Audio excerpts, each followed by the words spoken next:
was really quite not a very good way to start the year, no?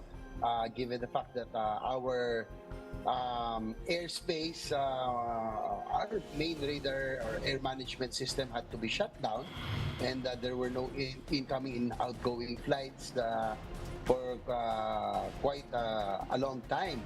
And that will certainly affect our economy, especially tourism and others. It will also affect our national security because we will be blinded if our radar and our air management system is not working. So we really have to get to the bottom of this at the soonest possible time. Sa aking palagay, talagang nakakayayan sa imahe ng ating bansa. No? Dahil una-una, why did they not foresee this problem? No? Hindi ko malaman kung hindi natin alam kung nasa butahe ito o kung talagang hindi lang marunong yung mga nag-ooperate dyan sa Kaap. From the nation's capital, all sides, all the time. I'm Sean Yao. And I'm Gretchen Ho. The big story tonight. The Civil Aviation Authority says that it's open to facing a Senate probe into the technical malfunction that shut the country's airspace on New Year's Day, affecting thousands of passengers. For one lawmaker, former Transportation Secretary Art Tugade should also be invited to shed light on the matter. Arian Calumbiran with the big story. The Civil Aviation Authority of the Philippines has a lot of explaining to do on the airspace shutdown that affected over 56,000 passengers on New Year's Day. This according to Senator J.V. Ejercito, Vice Chairperson of the Senate Committee on Public Services, which is pushing for an investigation into the incident. Speaking to the big story, Ejercito warns that the glitch has an impact not only on the economy but also on national security. We will be blinded if our radar and our air management system is not working. So we really have to get to the bottom of this at the soonest possible. So far, numerous resolutions have already been filed at the upper chamber to investigate the air traffic glitch. For Senator Jinggoy Estrada, the possibility of it being caused by cyber attack cannot be ruled out. Hindi natin alam kung pinapasukan na tayo ng mga terorista dito sa ating bansa. So, huwag tayo maging complacent. Let's not too complacent about. Estrada adds that former Transportation Secretary Art Tugade should also be invited for questioning. The senator says Tugade is the only one who can shed light on the around 13 billion peso fund that was reportedly allocated to fix the airspace system during his term, but was instead used for ornamental purposes like setting up electronic billboards. In today's Laging Handa briefing, Kaap said it's ready to face the Senate investigation. Kami po ay nakahanda. We welcome all the inquiries po na gagawin ng ating anumang sektor ng ating gobyerno po. Kaap also said that while the country's air traffic system was not obsolete, it admitted that upgrades are necessary and that a recommendation to President Marcos has been submitted for the modernization of the air traffic management system. Yan po ay constantly na dumadaan sa ating regular maintenance. Yan pong ating equipment na yan, kung tawagin nga, ay nasa midlife. Hindi pa naman po completely obsolete, though we need upgrades to make sure na siya po ay makatutugon sa lahat ng pangangailangan sa ngayon. Maganda pa po ang performance. The Transportation Department noted that funding options are available for system upgrades. It has to be approved by NEDA because it will cost more than 2.5 billion pesos. We should be able to fund this through ODA or through loans from different financing. Arian Calumbiran, we are One News. Let's discuss the matter further with Kaap Deputy Director General Edgardo Diaz, and he is joining us live via Zoom. Good evening. Good evening. Hey, sir, after all the assessments, have you pinpointed what actually failed in the system that led to the New Year's Day airspace shutdown? Well, our engineers and technical personnel are busy looking for the trouble. And right now, we have conducted a series of tests. No, they're checking all the system. It's a matter of troubleshooting. And initially, the direction, or it is pointing towards the UPS, or the uninterrupted power supply. So that is what we are looking at. All right, Captain, can you tell us what the normal standard operating procedure or SOP is if the power indeed goes down with the ATMS? This is what I can tell you. Our air traffic controllers are prepared to handle this kind of situation. As a matter of fact, every year they undergo recurrent training that is included in their proficiency checks, that the worst case scenario is always considered. That is meaning to say losing our radar, losing the communications, and that there are procedures in place that will immediately take over just in case something like what happened January 1, And that is exactly what they did. They immediately applied the contingency procedure. Can you tell us, sir, what that contingency procedure is specifically? The contingency procedure is handling the communications of the airplanes in our airspace by transferring it to the ground-based radios. There are strategic points in the Philippines, in our country, wherein areas will be covered by radio communication coming from Cebu, like Bacolod, Davao, we have Lawag, and especially Manila.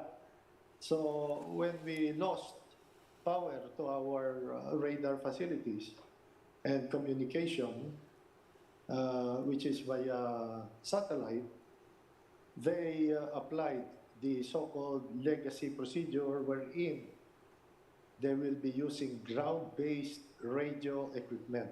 So the communication was carried out using the ground-based radios. Hey, sir, the UPS was supposed to be the backup power.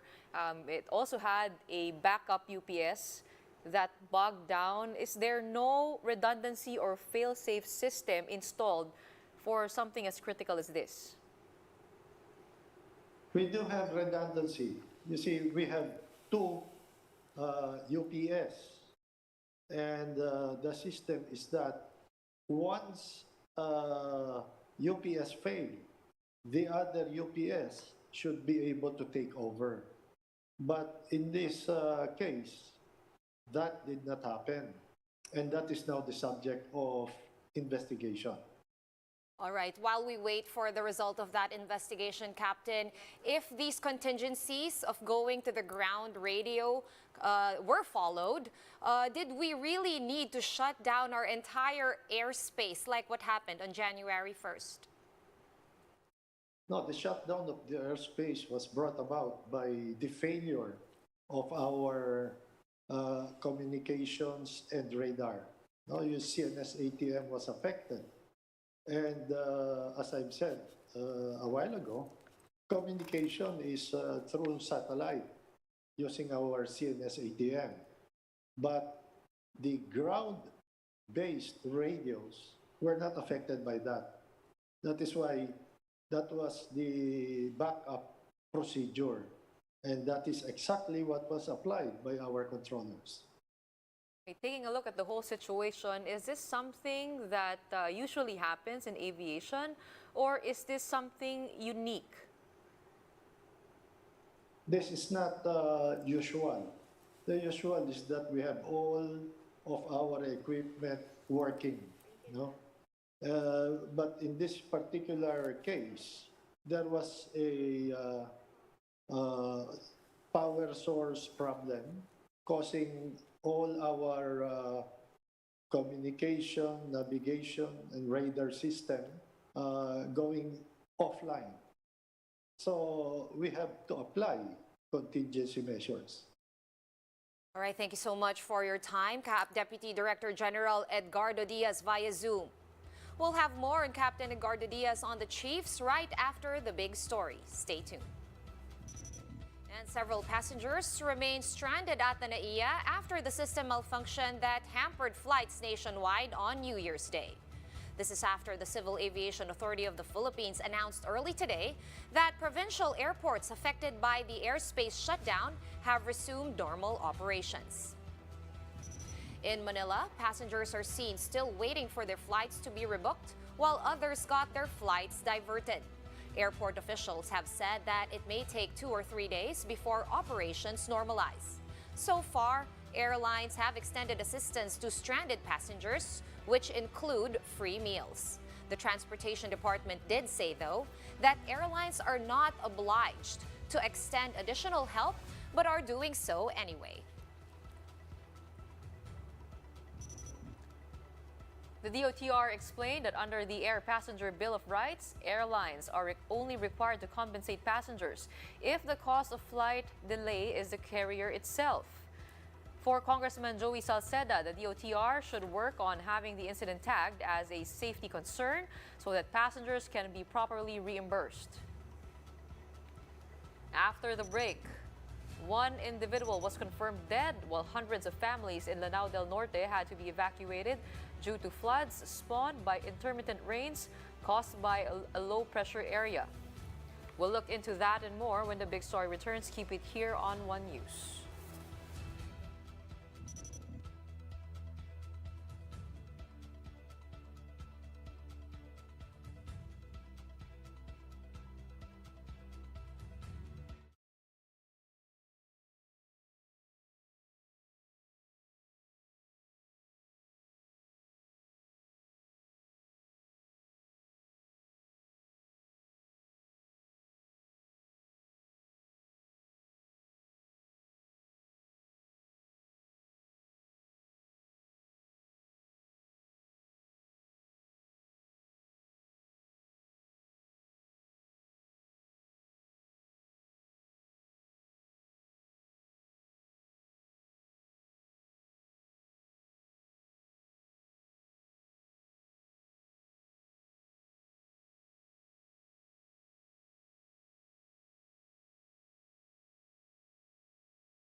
You're watching the big story here on One News.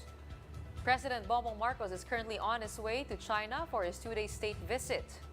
There, Marcos is expected to meet with his Chinese counterpart, Chinese President Xi Jinping, to discuss different matters between the Philippines and China.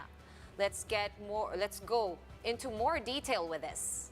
Joining us live via Zoom is De La Salle University's International Affairs Analyst, Professor Renato De Castro. Good evening, Professor, and welcome to the big story. Good evening. How are you doing? It's good. Sir, first and foremost, this acceptance to go on a state visit to China, what does it signify about the foreign policy shift or the foreign policy of the Marcos administration? Well, it signifies its effort for a balance. Independent, friends to all, enemies to none, but it's a balanced approach. Dealing, of course, with China, and of course, last year, of course, this was not a state visit.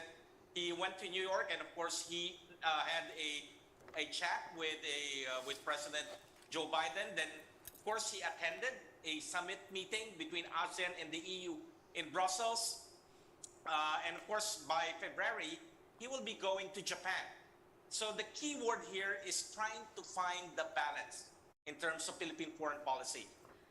Speaking of balance, checking out the speech of the president earlier today before he left the Philippines, he said the issues between our two countries are problems that do not belong between two friends. We will seek to resolve issues for the mutual benefit of the two countries. And taking a look at his statement back in May of 2022, he said, we will talk to China with a firm voice.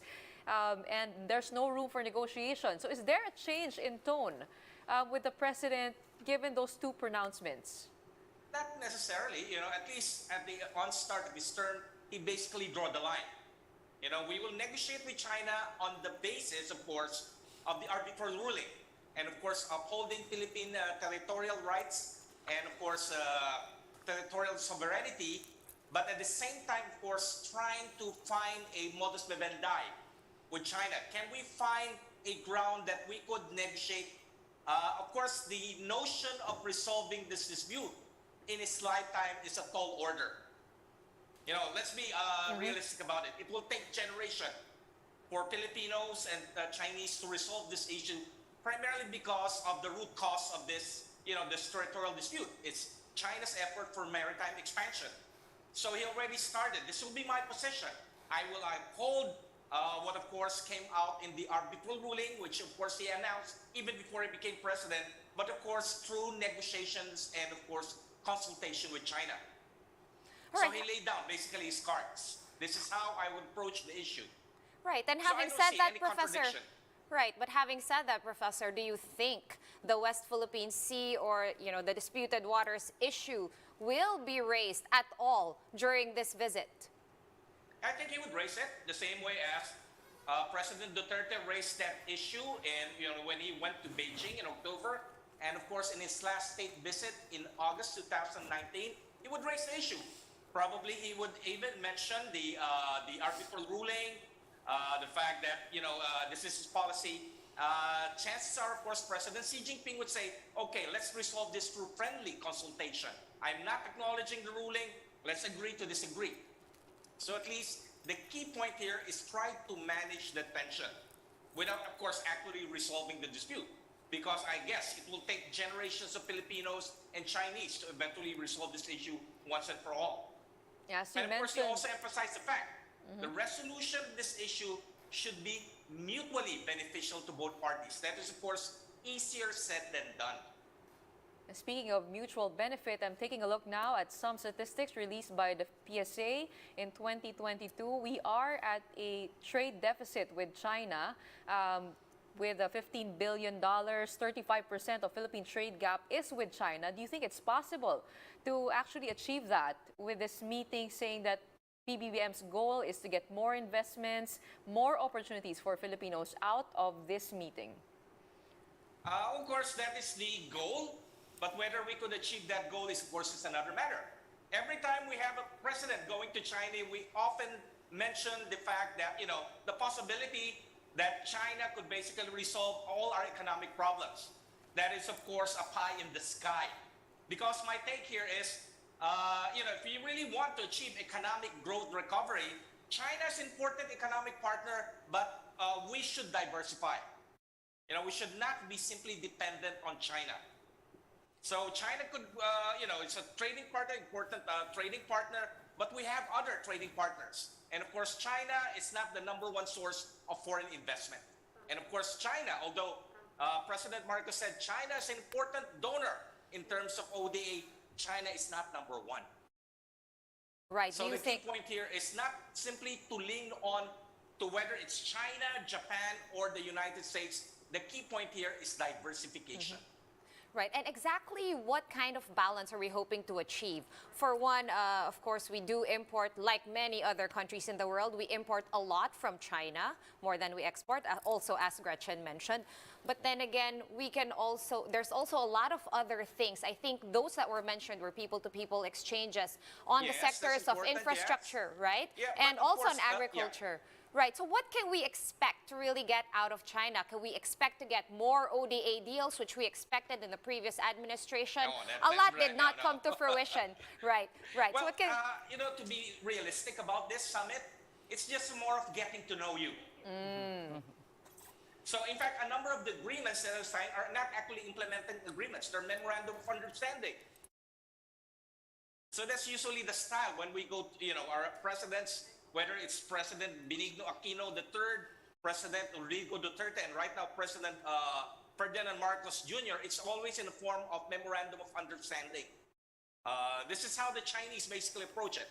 We set a goal, but of course, whether we achieve it or not is another matter.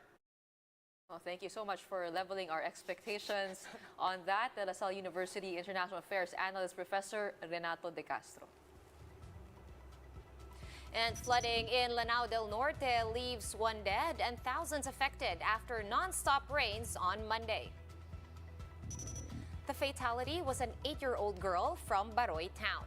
She was killed after the motorcycle she was riding on with her family was swept away by flood waters. Houses in Barangay Malingao in the town of Tubod were likewise submerged.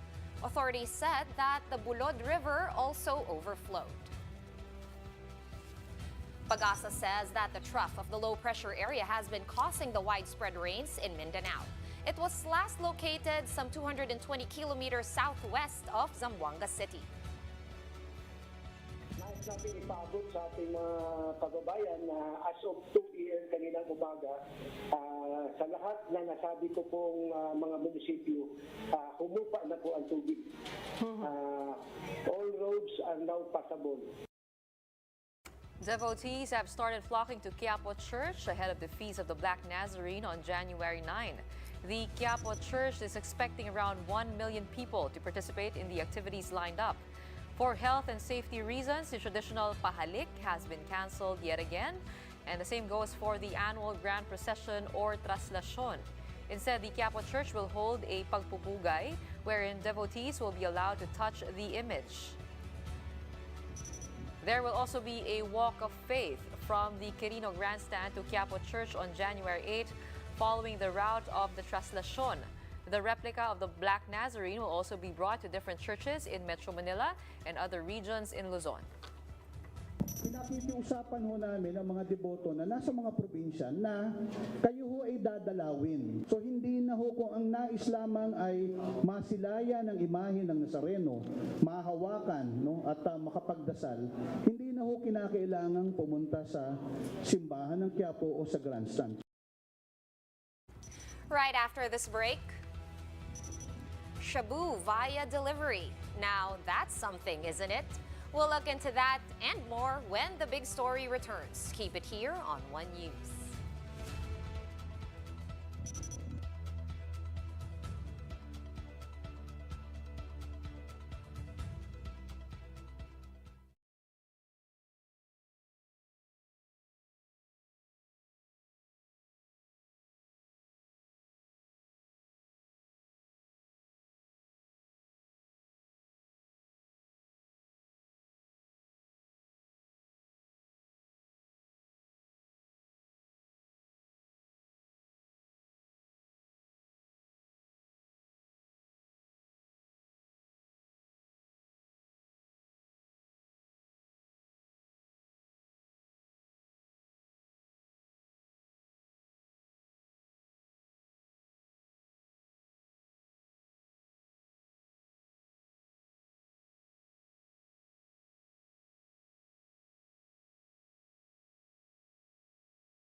You're still watching the big story here on One News. Illegal drug transactions are getting more and more creative. This time around, one suspect had it shipped casually through a courier service. Authorities arrested a Vietnamese national in an entrapment operation in Bel Air, Makati. The suspect was supposed to receive a package from a delivery rider who had already suspected that he was carrying illegal drugs. Pito na po, ang tagal po niya. Kaya medyo nagdududa ako kasi ang tagal niyang bumaba. Nagduda na ako kasi ma'am, ang gaang tapos ang bilis nilang umalis. Yung sinilip ko muna bago ko ihatid doon sa pagdideliveran. Nakita ko na may plastic sa tinga po sa face mask. According to the police, the package contained a sachet of crystal meth, a pack of cigarettes, and one cell phone. The suspect has been reportedly working in the Philippines for about 7 months now. May tumawag po sa kanya sa kanyang apps na may i-deliver siya. So pinuntahan po niya itong lugar dito po sa may Bel Air. So binigay yung package. So nung binigay niya yung package, tinanong niya, ano bang laman nito? Sabi niya na mga face mask. Pero nagtaka siya, parang napasil kasi nung ginanyan niya, gumagalaw naman. Paano naging face mask gumagalaw? Pag kulog niya, lumabas po yung isang parang suspected drugs. And before we go, one Filipina in the United States has made a living by vlogging authentic Pinoy food, which she makes and sells. Let's find out more about her in this report by mobile journalist Yeda Pascual.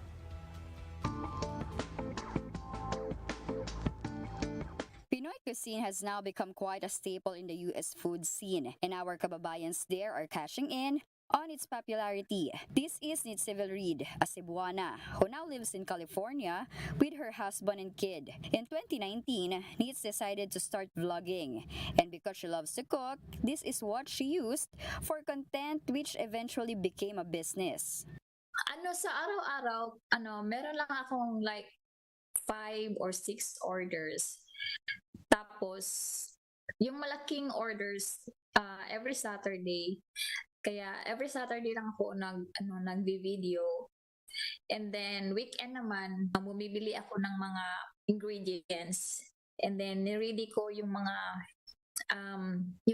orders before Saturday. Nitz has introduced all the popular Filipino dishes in her U.S. circle. But if you were to ask her on what's the most popular among Americans, gustong-gusto nila yung lumpia. Yung lumpia, kinakain nila parang French fries. And like every Pinoy abroad, sabi nga, hindi pa rin tayo nakakalimot sa ating pinagmulan. Every month kasi nagpapadala ako sa family ko ng pera kasi may maintenance yung mother ko kaya need ko talagang mag-earn ng money. Kasi ang hirap kasi kung palagi kang umaasa sa partner mo. Mas maganda kasi kung meron ka talagang sariling pera. Mobile journalist Yeda Pascual, we are One News. And that's the big story tonight. For more updates, follow News 5, The Philippine Star, and Business World online. You may also log on to onenews.ph for more in-depth analyses. I'm Sean Yao. The big story is also available via Signal Play app. Make a free account now at signalplay.com and stream One News anytime, anywhere. I'm Gretchen Ho. Stay safe, Philippines. We are One News, all sides, all the time.